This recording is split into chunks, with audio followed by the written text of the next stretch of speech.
오늘의 말씀은 사무엘하 4장 1절 말씀입니다. 사울의 아들 이스보셋은 아브넬이 헤브론에서 죽었다 함을 듣고 손에 맥이 풀렸고 온 이스라엘이 놀라니라. 아멘. 현대인들이 읽어야 할 고전 가운데 100개의 고전을 꼽아서 꼭 읽으라고 소개하는 분들이 있습니다. 그중에 많은 전문가들이 기독교 서적임에도 불구하고 이 고전은 반드시 현대인들이 읽었으면 하고 추천하는 공통적인 책 가운데 하나가 존 버년이 지은 철로 역정이라는 책을 많은 분들이 권면하십니다. 신앙인의 삶을 좀 우회적으로 비유로 이야기한 책입니다. 근데 이 책에 여러 가지 스토리가 등장하는데 그 중에 절망의 수렁 이야기라는 그 꼭지 이야기가 나옵니다. 한 크리스찬이 무거운 죄의 짐을 지고 천국을 향해 걸어가다가 천국으로 가는 그 좁은 길에 하필 큰 수렁이 하나 있어서 거기 빠지게 되는데 그 수렁에서 나올 수가 없는 거예요. 그 늪이라고 하는 게 한번 빠지면 헤어나오지를 못하는 성격도 있지만 자기가 지고 있는 무거운 죄의 짐이 자기를 그 늪에서 빠져나오지 못하도록 하는 거예요. 그래서 거의 죽어가고 있을 때 극적으로 어떤 사람이 나타나서 자기를 도와주는데 그 사람은 헬퍼라고 하는 사람이에요. 이 헬퍼라고 하는 사람이 나타나서 늪에 빠져서 죽어가는 사람을 건져줍니다. 그래서 극적으로 이 사람이 살아나죠. 그리고 그 헬퍼라는 사람에게 이렇게 투덜거립니다. 나는 전도자가 생명을 얻기 위해서 이 좁은 길을 걸어가라고 해서 지금 천국을 향해 가고 있는데 왜 하필이면 천국 가는 이 길 가운데다가 이런 큰 수렁이 있어야 되느냐, 이걸 왜 고치지 않느냐. 많은 사람들이 이 길을 가다가 나처럼 이렇게 수렁에 빠져서 어려움을 당할 거 아니냐, 이렇게 불평을 합니다. 그랬더니 이 헬퍼가 뭐라고 얘기를 하느냐, 이 수렁은 절대로 고쳐지지 않는 수렁이다. 고칠 수 없는 수렁이다. 왜 그러느냐, 당신이 살고 있는 그 멸망의 도시에서 흘러나온 온갖 죄와 오물과 두려움과 의심이라고 하는 이 폐수가 정화되지 않은 채 이곳에 모여서 생겨서 고인 것이 이 수렁이다. 원래 있었던 게 아니라 네가 살던 죄의 도시에서 인간의 죄와 탐욕 이런 것들이 흘러들어서 고여서 생긴 거다. 이걸 어떻게 계속 흘러들어오니까 이것을 퍼낸다고 해서 이것은 없어지지 않는 수렁이다, 이런 얘기예요. 여러분, 우리 인간의 마음속에는 어느 날은 두려움, 어느 날은 큰 좌절, 어느 날은 죄, 이런 것들이 막 우리 마음속에 자리를 잡아요. 그 오물들이, 그 폐수들이 정화되지 않고 그냥 우리 마음속에 계속 내재해 있으면 그게 어떤 현상으로 나타나느냐, 절망이라고 하는 늪이 형성이 돼요. 그래서 죄가 우리 안에 들어오고 우리 안에 의심과 불안 이런 게 들어온 상태에서 우리는 그것을 이겨내지 못하기 때문에 절망이라는 것을 하게 된다는 거예요. 여러분, 우리가 인생을 살다 보면 더 이상 앞으로 나가지 못하도록 우리를 빠뜨리는 인생의 늪이 있어요. 이 늪으로부터 자유해야 돼요. 오늘 우리가 읽은 성경에 보면 이제 사울의 아들 이스보셋이, 이스라엘의 다윗이 세운 나라와 이스보셋이 세운 사울의 나라가 두 개가 존재를 하는데 이 이스보셋이 늪에 빠져서 결국 멸망하는 이야기가 오늘 4장에 나와요. 이 이스보셋은 어떤 늪에서 헤어나오지를 못하는 걸까? 자, 첫 번째는 이 이스보셋이 사람의 늪이라고 하는 것에서 못 빠져나와요. 여러분, 우리가 꼭 기억해야 될 것은 사람은 참 좋은 우리의 파트너고 우리가 함께 더불어 살아야 할 우리 주변에 하나님 만드신 동역자들임에 틀림이 없지만 사람은 믿음의 대상이 아니에요. 그런데 우리는 사람을 믿고 사람을 의지하고 그 사람 아니면 안 되는 것 때문에 우리가 결국 그 사람이라는 늪에서 헤어나오지 못할 때가 참 많아요. 지금 이스보셋은 사울 왕의 4번째 아들이에요. 전쟁에 나가서 자기 아버지 사울과 첫째, 둘째, 셋째 형이 전사를 했어요. 그래서 유일하게 왕족의 혈통을 가진 사람은 막내 아들 이스보셋밖에 없는 거예요. 그래서 왕이 되긴 하는데 이 철없고 힘없는 막내 아들이 자기가 원해서 왕이 되는 게 아니에요. 어떻게 왕이 되느냐? 군사령관 아브넬이 이스보셋을 이스라엘의 왕으로 삼았더라, 이런 기록이 있어요. 그러니까 왕은 아니지만 군대를 점령하고 있는 그 당시에 사령관 장군이 아브넬 장군이라는 사람이, 실제로 제일 힘을 가진 이 장군이 자기가 왕은 될 수 없으니까 왕족 중에 별 힘 없는 이 막내 아들을 왕이라고 형식적으로 세워놓고 자기가 실권을 휘두르는 그런 상황이에요. 거기 성경이 계속 나와요. 3장 6절에 보면 아브넬이 사울의 집에서 점점 권세를 잡으니라. 11절에 보니까 이스보셋은 왕인데 아브넬을 두려워하여 감히 한마디도 대답하지 못했다. 왕이 되긴 했지만 힘이 없는 왕이에요. 그래서 이 아브넬 장군이 무서워서 벌벌 떨면서 아무 소리 못하는 왕이었다는 거예요. 그런데 이 이스보셋은 그러면 그럴수록 그 아브넬이라고 하는 장군을 더 의지하는 거예요. 그 사람 힘이 워낙 막강하고 그 사람이 자기를 왕으로 세웠고 그 사람이 없으면 자기가 힘이 없어질 것 같으니까 무섭기도 하고 두렵기도 하지만 그 아브넬 장군을 더 많이 의지하는 거예요. 그래서 4장 1절 오늘 우리 이야기 본문 속에 들어오면 제일 먼저 무슨 얘기가 나오냐? 이스보셋은 왕인데 아브넬 장군이 헤브론에서 죽었다 함을 듣고 손에 맥이 풀렸다 그랬어요. 자기 옆에서 자기의 어떤 배경이 돼주었던 실세였던 장군이 암살당했다는 이야기를 듣자 이 이스보셋 왕이 어떤 반응을 보여요? 여러분, 사람이 죽으면, 측근이 죽으면 슬퍼하고 어떤 그런 좀 안타까운 이런 표현을 해야 되는데 성경이 뭐라고 해요? 손에 맥이 풀렸다. 그 이야기는 이 왕이 얼마나 사람 그 장군을 의지하고 있었는지를 잘 보여주는 장면이에요. 처음에 왕이 될 때도 사람이 자기를 왕으로 세웠어요. 하나님이 세운 게 아니에요. 그리고 왕을 하는 동안에 늘 사람만 의지하고 사람만 기대고 사람만 찾았지 하나님을 찾은 적이 없어요. 그래서 결국 7년 반 만에 이스보셋의 왕권은 실패하고 그는 암살당하고 죽고 말아요. 여러분, 성경만 그런 게 아니에요. 역사 속에도 사람을 의지하면 망하는 이야기들이 참 많아요. 미국의 정치 스캔들 가운데 가장 유명한 정치 스캔들 가운데 하나가 닉슨 대통령의 워터게이트 사건이에요. 닉슨 대통령이 대선 전 민주당의 그 선거본부에 자기 부하를 시켜가지고 도청 장치를 설치해서 나중에 후폭풍이 일어난 사건이 이 워터게이트 사건이에요. 그래서 닉슨 대통령이 이것 때문에 완전히 정권이 망하죠.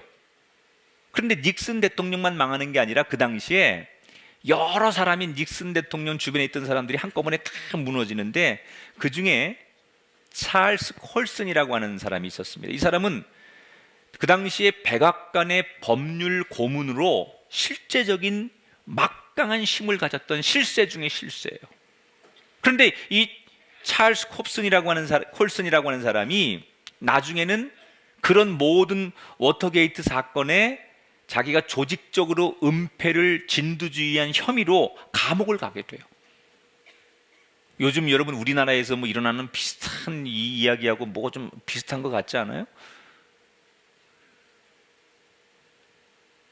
이 찰스 콜슨이라는 사람이 그렇게 잘 나가던, 날아가는 새도 떨어뜨릴 만큼 권세를 가졌던 이 사람이 어느 날 하루아침에 감옥 신세를 진 거예요. 그러면서 생각하는 거예요. 내가 어쩌다 이렇게 됐을까? 내가 얼마 전까지만 해도 하고 싶은 건 마음대로 다 했던 가장 이 나라의 큰 실세였는데 내가 어떻게 지금 이렇게 감옥에서 아무것도 못하는 초라한 인생이 되었을까? 그리고 자기가 살아온 인생을 그가 돌아보기 시작하는 거예요. 그러던 중에 그는 감옥에서 정말로 인격적으로 예수 그리스도를 영접하게 돼요.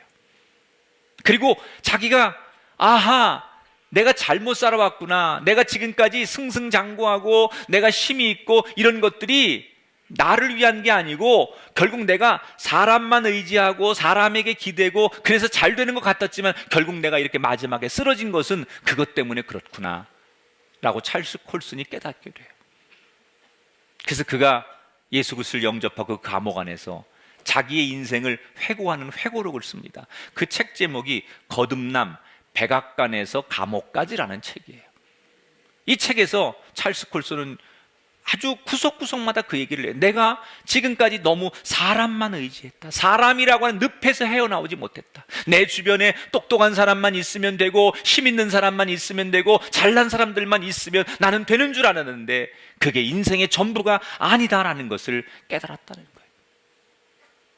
그리고 그는 거기서 만난 하나님 때문에 이렇게 두 번 다시 살지 않겠다는 결심으로 그가 감옥에서 출소한 이후에도 계속 그 감옥 안에 있는 재소자들을 위해서 감옥 선교회를 만들어서 평생을 남은 인생을 그들을 위해 헌신하며 아름다운 삶을 살았던 사람, 그가 찰스 콜슨이에요. 여러분, 사람을 의지하는 것은 햇빛에 마르는 아침 이슬 같은 거예요. 금세 말라버립니다. 그 잎에 붙어있는 아침 이슬이 그 아침에는 초롱초롱하게 이슬들이 맺혀 있지만 해가 뜨면 어느샌가 금방 말라버리는 게 이슬 아닙니까? 사람 의지하고 사람 찾아다니고 사람 없으면 안 된다고 생각하는 그것은 아침 이슬이 햇빛에 마르는 것처럼 금방 지나가는 거예요. 어떤 분은 이렇게 얘기해요. 우리가 하나님을 의지한다는 것은 너무 약하기 때문에 그렇다. 자기가 강한 사람 하나님을 의지할 필요 없는데 약한 사람이나 하나님을 의지하는 거다. 절대로 그렇지 않아요. 여러분, 우리가 하나님을 의지하는 것은 더 강해지기 위해서예요. 여러분이 하나님을 의지하고 신뢰할수록 여러분의 인생은 더 강해지는 줄 믿으시기 바랍니다. 자동차가 두꺼운 철로 만들어진 육중한 자체를 타이어에 의존하는 것은 약해서가 아닙니다. 오히려 부드러운 타이어 덕분에 그 육중한 철제 자동차가 더 빨리 달릴 수 있는 거예요. 우리가 하나님께 의존하는 것은 우리를 더 빠르고 더 강하게 하기 때문에 하나님을 의지하는 거예요. 사랑하는 여러분, 우리가 너무 사람들만 믿고 사람들 얘기만 중요하게 생각하고 그 사람들하고의 관계만 중요하게 생각했지 하나님과의 관계를 중요하게 생각하지 않았다는 거예요. 그 늪에서 나오십시오. 그리고 하나님과의 관계를 여러분 중요하게 생각하십시오. 그럴 때 우리 인생이 멸망하지 않는 승리의 인생이 될 줄 믿습니다. 오늘 성경 5절에 보니까 이 이스보셋이 어떤 일을 하고 있나 봐요. 죽기 전에 레갑과 바하나가 길을 떠나 볕이 쬐을 때 즈음에 이스보셋 집에 이르니 마침 그가 침상에서 낮잠을 자고 있더라. 자, 왕이 지금 낮에 신하들이 와보니까 침상에서 잠을 자고 있대요. 이 이야기는 여러분, 이스보셋이 하루 일과 중에 그 시간엔 낮잠 자는 시간이고 잠자는 습관이 있나 보다, 이걸 얘기하려고 하는 게 아니에요. 성경은 뭘 얘기하려고 하는 걸까요? 지금 나라가 너무 어렵고 영적으로 혼탁한데 왕이라는 사람은 얼마나 지금 문제가 심각한 줄 모르고 영적으로 이성적으로 깨어있지 못하고 잠들어 있다라는 것을 우회적으로 표현한 거예요. 그의 이성과 그의 영성이 잠자고 있다는 거예요. 깨어나지 못하고 아직도 정신 차리지 못하고 있다는 거예요. 그리고 그 잠이 든 대가는 그 다음 7절에 보면 아주 비싸게 나와요.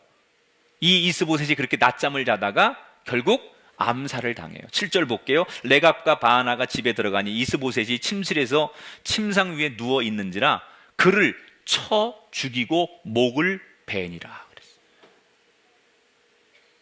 이스보셋이 결국은요, 여러분, 그렇게 장군 의지하고 군인들 의지하고 그러더니 자기 부하의 손에 암살을 당해요. 근데 그 부하가 여러분 어떤 사람들입니까? 처음에 나라를 세울 때 아브넬 장군과 함께 이 이스보셋을 지지해서 왕이 되게 했던 바로 그 사람들이에요. 사람을 의지하면 사람 때문에 일어서면요, 결국 사람 때문에 망한다는 거예요. 자신을 왕으로 만들어준 그 지파의 그 사람들이 결국 자기 목을 베어서 나라를 망하게 만들었어요. 사람하고 원수질 필요 없지만 사람을 하나님보다 더 믿거나 신뢰하면 안 돼요. 많은 분들이 그 사람만 있으면 된다는 거예요.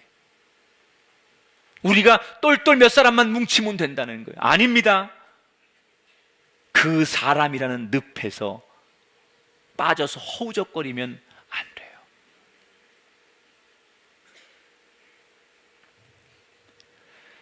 좀 예가 다른 종교의 예니까 용서하시고 들으세요. 불교의 우화 가운데 이런 얘기가 있어요. 어떤 남자가 들판을 지나가는데 들판 한가운데서 성나서 막 미쳐 날뛰는 코끼리 한 마리를 맞닥뜨리게 돼요. 그런데 이 코끼리가 통제가 안 되고 막 성이 나서 미쳐 날뛰는데 자기를 향해 돌진해 오는 거예요. 그러니까 이 사람이 본능적으로 막 도망을 가는데 들판에서 계속 도망가는데 코끼리는 쫓아오고 숨을 데가 없는데 때마침 들판 한가운데 누가 큰 우물을 하나 파놨어요. 그래서 얼른 그 우물에 몸을 숨기려고 우물에 뛰어듭니다. 그냥 뛰어들면 안 되니까 때마침 넝쿨이 있어서 넝쿨을 잡고서 우물에 내려갑니다. 이제는 됐다. 코끼리가 여기까지 못 내려오겠지. 그러는데 코끼리가 위에 와가지고 씩씩거리고 기다리는 거예요. 그래도 뭐 밑에 내려가면 되니까 그래서 막 우물 바닥까지 내려가려고 하는데 웬일입니까? 바닥에서 독사 4마리가 혀를 낼름낼름 내밀면서 자기가 내려오기를 기다리고 있는 거예요. 아니 위에는 코끼리가 아직도 화가 나가지고 씩씩거리고 자기를 기다리고 있고 밑에서는 독사 4마리가 자기를 기다리는 거예요. 진퇴양난입니다. 그런데 엎친 데 덮친 격으로 자기가 붙들고 있는 넝쿨에 흰쥐 한 마리하고 검은쥐 한 마리가 갑자기 나타나더니 그걸 갉아먹기 시작하는 거예요. 이젠 죽었다. 아니 시간 문제 아니에요? 이 흰쥐가 검은쥐가 번갈아 가면서 자기가 붙들고 있는 넝쿨을 갉아먹으면 끊어지는 건 시간 문제고 올라가든 떨어지든 자기는 죽는 거예요. 그래서 야 인생이 별거 아니네, 어쩌다 내가 이렇게 됐지. 그리고 하늘을 우러러보면서 이렇게 이제 푸념하고 절망하고 있는데 때마침 하늘에서 뭐가 하나 툭 떨어지더래요. 근데 그게 입으로 들어갔어요. 그래 가만히 이렇게 입으로 들어갔는데 뭔지는 몰랐지만 맛을 보니까 이게 너무 달고 맛있는 거예요. 그래서 뭔가 그러고 자세히 봤더니 그 우물 위에 큰 나무가 하나 있는데 그 나무에다가 벌들이 벌집을 짓고 있어요. 그래서 벌들이 왔다 갔다 하면서 꿀이 떨어지는데 하필이면 그 우물에 매달려 있는 자기한테 그 벌집에 꿀이 떨어진 거예요. 그런데 얼떨결에 맛본 그 꿀맛이 얼마나 달고 맛있는지 지금 자기가 코끼리한테 독사한테 쥐들한테 쫓기는 건 생각 안 하고 그 꿀이 너무 맛있어가지고 입을 벌리면서 이거 맛있는 거 어떻게 떨어지면 언제 먹지? 그리고 이러고서 그 꿀만 쳐다보고 자기가 지금 처한 현실 위기를 망각하고 잊어버리고 그 꿀만 기다리는 사람, 이걸 불교에서 뭐라고 하느냐? 어리석은 사람이라고요. 되게 쉬운 얘기를 어렵게 하죠.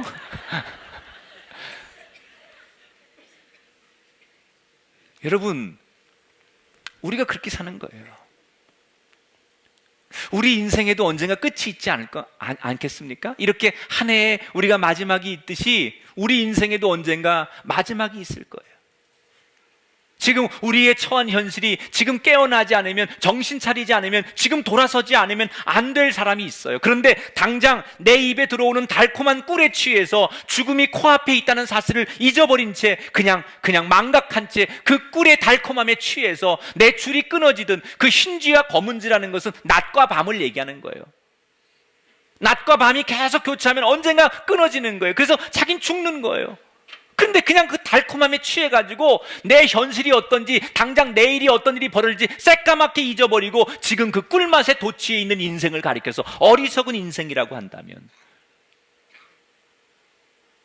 여러분, 우리는 안 늙을 것 같아요. 우리에게는 마지막 숨을 거두는 날이 없을 것 같아요. 인생 긴 거 아니잖아요. 길지도 않은 우리 인생 얼마 남지 않았잖아요. 우리가 가지고 있는 집이나 우리가 가지고 있는 돈이나 명예나 우리의 지식이 영원할 것 같아요? 다 그런 위기의식과 현실을 깨달아야만 지혜로운 사람인데, 그냥 지금에 도취돼서 나는 영원할 거야, 다른 사람 다 망해도 나는 안 망할 거야, 내가 가지고 있는 이것만 있으면 나는 행복할 거야, 거기에 도취돼서 그 달콤함에 취해서 그것을 생각하지 못하고 깨닫지 못한다면 우리가 바로 어리석은 사람이라는 거예요.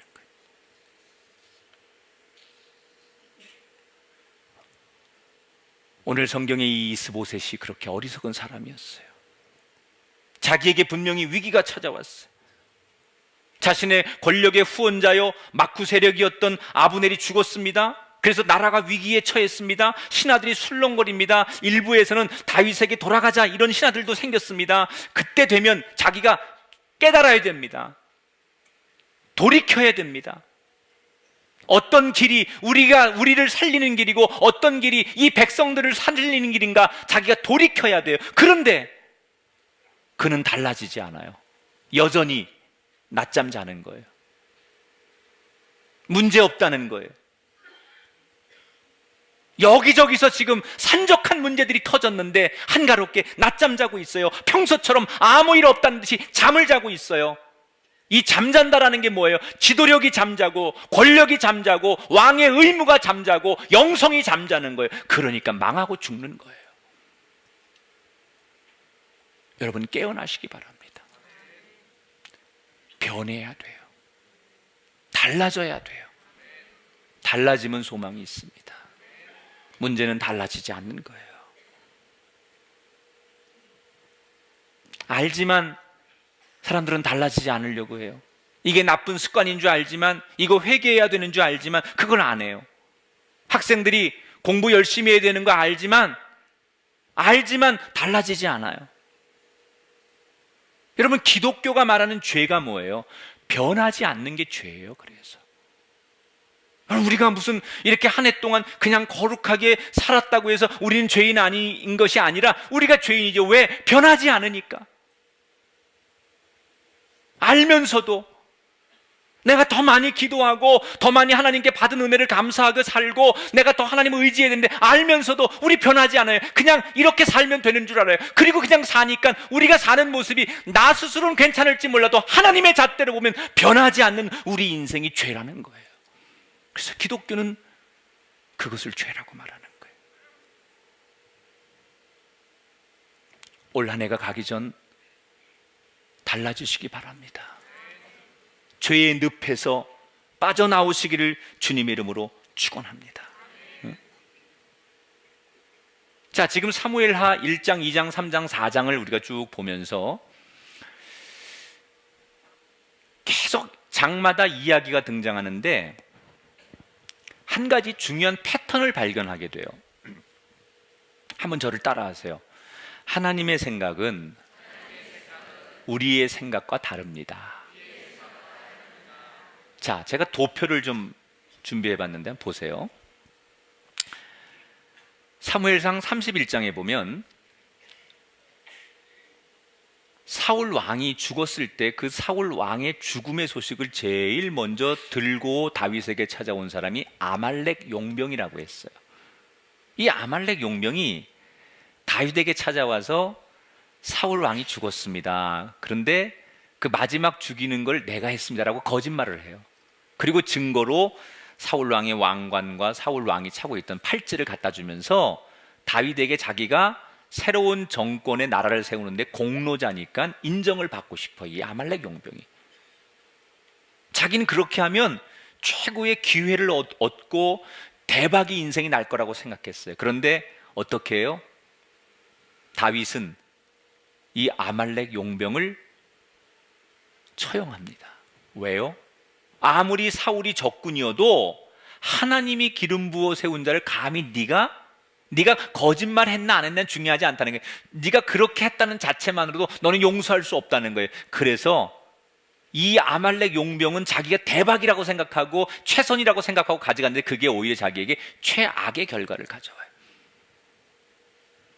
또 요압은 누구고 아브넬은 누구죠? 요압은 다윗 왕의 충성스러운 신하고 아브넬은 아까 말한 대로 이스보셋의 충성스러운 신하예요. 그런데 이 아브넬이 요압의 손에 죽습니다. 요압의 손에. 왜? 요압이 자기 동생이 전쟁에서 죽었는데 그때 적군이 아브넬 장군이었거든요. 그래서 자기 동생의 원수를 갚는다는 그런 마음 때문에, 또 정치적으로 아브넬이 통일이 되면 다윗에게 자기보다 훨씬 더 인정을 많이 받을 것이 두려워서 요압이 다윗 허락을 안 받고 아브넬을 죽여서 큰 일을 그르치게 돼요.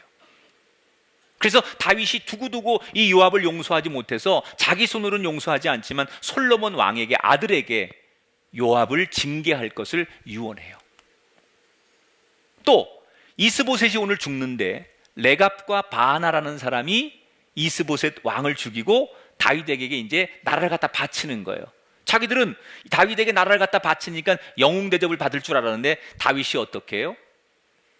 네 지도자를 네 손으로 죽인 너희들 용서할 수 없다. 그래서 그들을 처형해 버립니다. 자, 무슨 얘기냐면 아말렉 용병이나 요압이나 레갑 바하나나 자기들 생각엔 이게 최선이라고 생각하는 거예요. 이렇게 하면 내가 영웅 대접을 받고 내 앞길이 보장받을 거고 이게 정말 내가 잘 되는 길이라고 그들은 생각합니다. 그런데 그 욕심, 그 욕망으로 그런 일을 진행했을 결과는 어때요? 하나님은 우리의 생각과 정반대의 결과를 만들어냈어요. 여러분, 욕심으로 일을 하면 이 욕망, 탐욕 이런 거에 눈이 멀면요 아무것도 안 보이는 거예요.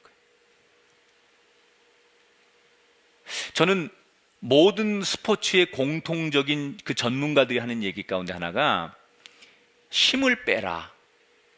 뭐 야구가 됐든 무슨 뭐 수영이 됐든 뭐 탁구가 됐든 어떤 운동이든지 다 힘을 빼래요. 여러분, 저는 그게 참 진리라고 생각해요. 우리가 조금만 욕심을 줄이면, 그죠? 조금만 그 내 마음속에 욕심을 조금만 절제하고 그걸 조금만 덜어낼 수 있으면 지금보다 훨씬 더 우리가 행복할 텐데, 그 별것 아닌 그 욕심 때문에, 그 욕망 때문에, 그 탐욕 때문에 그 늪에 빠져서 보이는 게 없는 인생, 그래서 우리가 행복하지 못하다는 거예요. 여러분, 우리가 자녀들 데리고서 햄버거집 가요.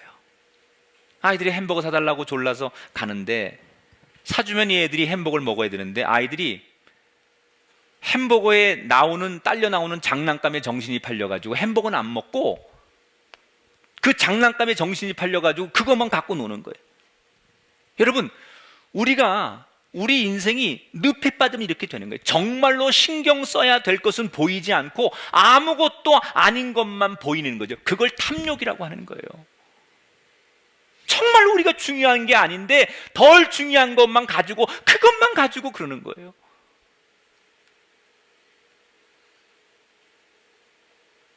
사랑하는 여러분, 조금만 내려놓자고요. 한 해를 마감하고 이제 정리하잖아요. 새로운 한 해를 시작해야 되잖아요. 뭐부터 해야 될까요? 조금만 그 욕심으로부터 자유로워질 수 있다면 분명히 새해에는 올해보다 훨씬 더 대박나는 인생이 될 줄 믿습니다. 저는 다윗의 위대한 점이 그거라고 생각해요. 다윗이라고 왜 그런 욕망이 없었겠어요? 그런 인간을 의지하고 싶은 그런 마음이 왜 없었겠어요? 그런데 다윗은 절대로 그런 늪에 빠지지 않으려고 노력해요. 나라를 통째로 갖다 바치는 사람이 있어도 아닌 건 아니라는 거예요. 그래서 여러분, 다윗이 사울을 죽일 수 있는 기회가 몇 번 찾아왔지만 자기 손으로 사울 왕을, 원수를 죽이지 않잖아요. 왜? 그게 늪이에요. 내 욕심이에요. 죽이면 나는 편할 수 있지만 정말 하나님이 원하시는 걸까? 이걸 생각해 보니 아니니까 못하는 거예요. 그 늪에 안 빠지려고 몸부림을 치는 거예요. 그러면 그럴수록 돌아가야 하니까 힘들고 피해가야 하니까 힘든 건 사실이지만 그 늪에 안 빠지려고 했기 때문에 다윗은 결국 승리자가 되고 망하지 않는 나라를 세우는 거예요. 사랑하는 여러분, 올 한 해 이제 마지막이지 않습니까? 혹시 우리가 지금 깊은 수렁에 빠져서 허우적거리고 그래서 한 발자국도 앞으로 전진하지 못하고 그대로 멈춰서 있는 분이 계시다면 헬퍼의 도움을 받으세요. 예수 그리스도. 오늘도 말씀으로 우리에게 다가오시는 예수님, 오늘 우리에게 감동과 은혜를 주시는 성령님, 그 헬퍼의 도움을 받으셔서 늪에서 빠져나올지어다. 그래서 정말 우리가 한 걸음 한 걸음 우리에게 맡겨진 길을 걸어갈 수 있는 믿음의 동역자들과 승리자들이 다 되시기를 주님의 이름으로 축원합니다.